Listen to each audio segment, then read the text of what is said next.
Do you believe you make rational financial decisions?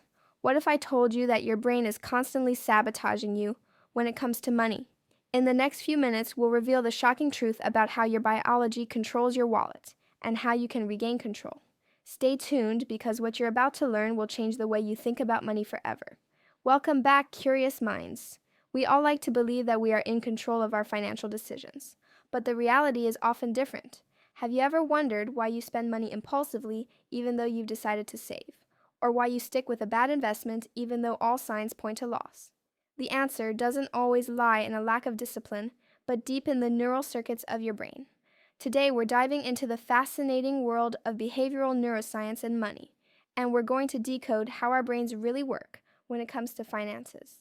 And I promise you, by the end of this video, you'll not only understand your brain better, but you'll also know concrete strategies for turning it into your best financial advisor. Imagine your brain as a complex orchestra in which different instruments play together when you make a financial decision. The main players in this concert are the prefrontal cortex and the limbic system, which includes the amygdala. The prefrontal cortex, often referred to as our rational calculator, is responsible for logic, planning, and evaluating long-term consequences. It's the part that tells you, save for retirement or think carefully before you buy. But then there's the limbic system, our emotional powerhouse. This is where the amygdala is located, which responds to rewards and threats, often faster than your prefrontal cortex can even say stop. When you see an enticing advertisement or feel like you're missing out on a bargain, the amygdala lights up like a Christmas tree. It screams, I want that, or don't miss out. This constant tug of war between logic and emotion is at the heart of many of our financial challenges. But what happens when these two systems are out of balance? I'll tell you in a moment when we talk about the biggest traps our brain leads us into. Our brain is a master of efficiency and uses shortcuts, known as cognitive biases, to speed up decision-making. The problem is that these shortcuts are not always in the best interests of our finances. One of the most powerful of these biases is loss aversion. Studies show that the pain of losing something is psychologically twice as strong as the joy of winning the same amount. This explains why we often hold on to falling stocks in the hope of averting the loss, instead of pulling the ripcord and avoiding further losses. It is our brain's attempt to avoid the pain of loss, even if it is irrational.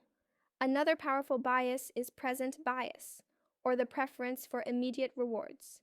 Your brain rewards you more for a small gain now than for a larger gain in the future. That's why buying the latest smartphone today often seems more attractive than saving for a down payment on a house in 5 years. Your brain's reward system fires much more intensely with immediate gratification.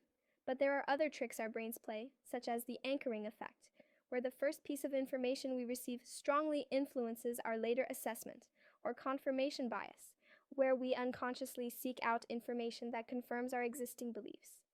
As you can see, it's a complex game, but the good news is that you can learn to understand the rules and use them to your advantage. Now comes the exciting part. Your brain is not static. It is incredibly adaptable, a phenomenon we call neuroplasticity. This means you can actively reshape and strengthen the neural pathways that control your financial decisions. It's like a muscle you can train. Every time you make a conscious, thoughtful financial decision, you strengthen the connections in your prefrontal cortex and weaken the impulsive responses of your limbic system. But how exactly does that work? Here are 3 scientifically proven strategies you can use right away. 1. The 30-second pause. Before you make a major purchase or an important financial decision, pause. Count to 30.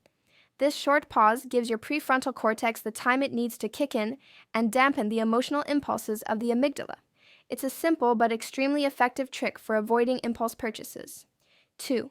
Break big decisions down into small steps. A big financial task, such as saving €1,000,000, can seem overwhelming and demotivate your brain.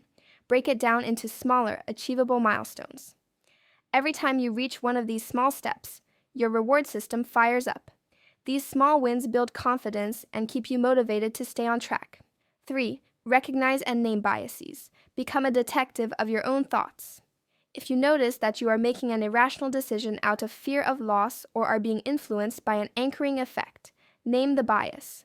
Simply being aware of it can help you make a more rational decision. You will then be working with your natural thought patterns instead of against them. As you can see, your financial decisions are not a product of chance, but the result of complex neurological processes. Your brain is not your enemy, but a powerful tool that you can learn to control. By understanding the mechanisms behind your impulses and applying targeted strategies, you can rewire your neural pathways and build a deeper, more conscious relationship with money. It's not about turning off your emotions, but understanding them and aligning them with your long-term goals. The journey to financial sovereignty begins in your mind, and now you have the instruction manual. Use it wisely. If you are eager to learn and want to further your education, sign up for a free subscription now.